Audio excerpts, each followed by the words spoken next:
discuss with you today some of the political and economic statements being made by candidates in our current oncoming elections, which is now just less than 2 weeks away. I want to try and instill more rigor in the thinking that's going on in discussing some of these economic statements. First, my qualifications to discuss the matter. Until my retirement, I was a full professor of business at a major land-grant university. I have also run a strategic business unit in the automotive electronics industry. I've run my own private business, small business, and I've assisted in consulting with small businesses for the Small Business Administration. First, I'd like to look at what was going on in jobs and the stimulus that was needed to correct the situation. If you remember, when the Obama administration was starting, we were losing over 800,000 jobs a month. The stimulus went into effect and turned the situation around so that now we are gaining just over 100,000 jobs a month. That is a job swing of almost 1 million jobs a month. I can't stress that enough. That's a huge number. To say that the stimulus has failed is not correct. The stimulus hasn't done everything we hoped that the economy would be at this time, and some of that is due to external forces that are occurring in Europe, such as the bankruptcies in some of the southern European states. These cause major slowdowns in the international trade, and we're not the only country being affected by this. In fact, the growth rate in China has also, and Japan have also slowed. Now, where we go from now at this point is the most important consideration. Not what was done in the past with the stimulus. The stimulus did its job, it stopped the bleeding, and now we're in a positive job growth situation. So there are two major proposals out before us. First proposal from the Republicans is to cut taxes. And thereby, I heard on the radio yesterday that they hope to add, or say they will add, 12 million jobs by cutting taxes. 12 million jobs is a lot. It's not what we lost under the previous administration, the Bush administration, but it comes very close to correcting the situation. The other proponent is stay the course, continue with the stimulus, and continue as we're going. Now, first I'd like to talk about the Republican proposal is to cut taxes. If you cut taxes and look at one side of the equation, what would be the effect on the market of having more money in the pockets of the people? Quite obviously, there'd be an increase in demand, there'd be more employment because of the increased demand, and so forth. And they propose that that would add up to 12 million jobs. The problem with this is that the money has to come from cutting taxes. It comes out of the federal budget. Now, what does the federal budget spend on? In essence, the only thing are jobs. They employ people. They employ people directly working for the government and employ people indirectly by building things like fighter aircraft, submarines, planes. I don't know how many of these are in current construction, but that type of thing is also in there. They build roads. They have a police force. They pay for the army, the navy, and the air force. All those things, and they send money down to the states and send money back to the states. And the states employ people with the money for firefighters, school teachers, etc. So you're looking at two different job situations. If you cut taxes, the first thing that's going to happen is unemployment will increase because the government will lay people off. Then that money is transferred to the private sector in the form of lower taxes. those people then can go out and spend it. Now, where you target the taxes to be rebated and what those people spend their money on is an important consideration. Most of the money would have to come from the middle class and the rich, because the poor, and as Mitt Romney said not so long ago, 47% of the people don't pay federal taxes, so cutting zero taxes to is just silly. Therefore, there would be little impact in the low working class, the lower middle classes, and the people who work day to day to survive.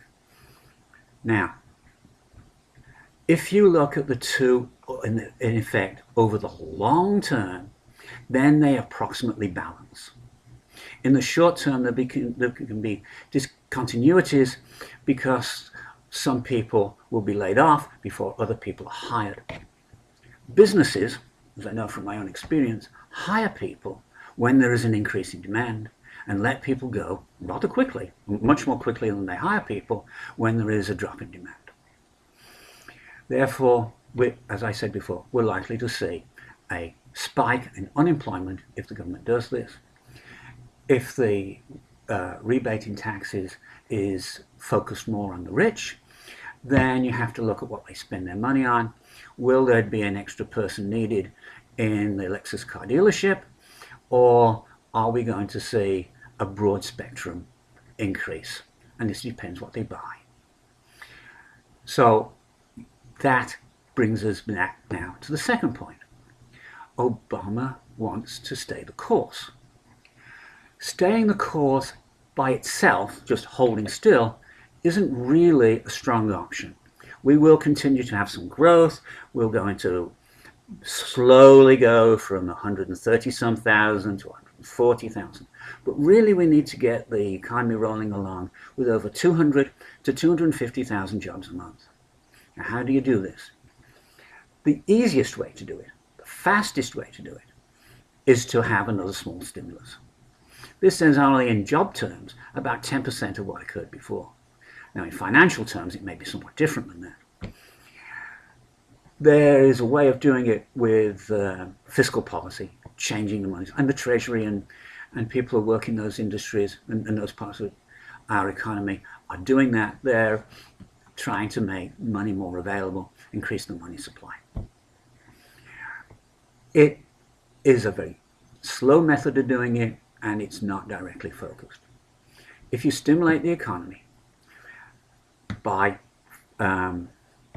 action by the President and the Congress, then what you do is you put people to work in a focused, direct way. You say, this money is going to hire these type of people, and we're going to have an increase in employment. And that's what happened before. Now, where does the money come from?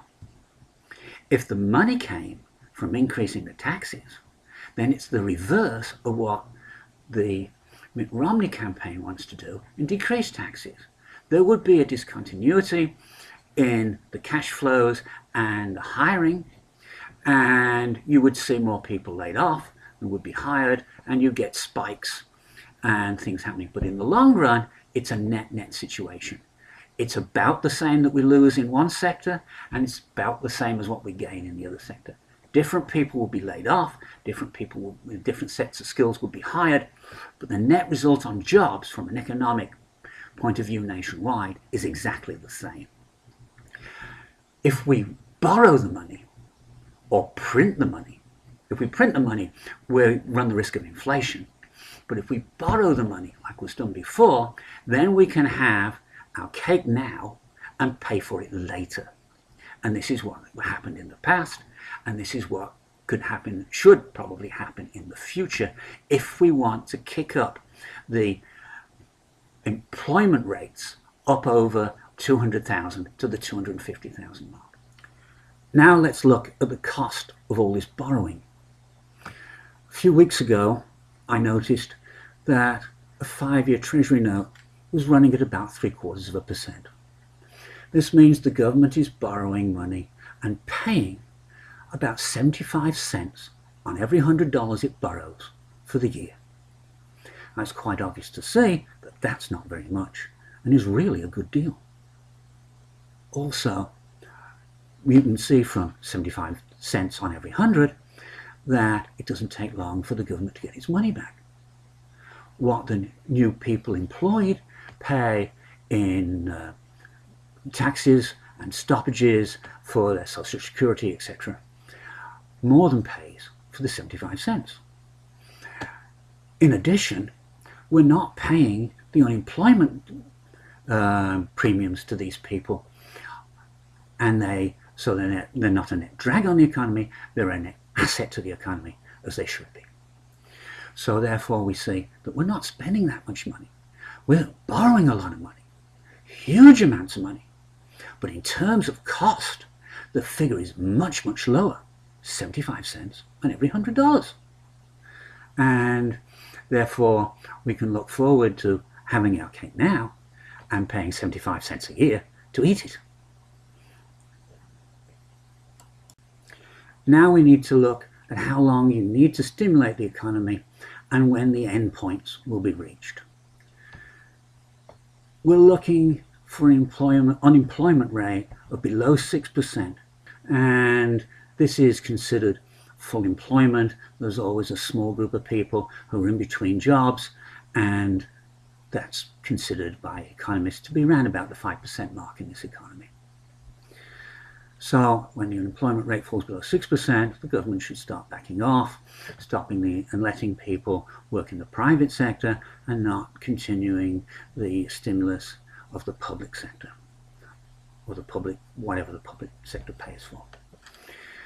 The other thing is, we'll notice, as the industry goes to work, or people work there, there'll be an increase in demand for building factories, buying machine tools, and putting on people in sales and so forth, and marketing, and across the board in our economy. And that will mean that they have to buy these things, and therefore they'll need to use their money that they've got currently stored in banks, or they'll borrow from banks. And therefore that will put increased pressure on the money supply, and the interest rates will go up.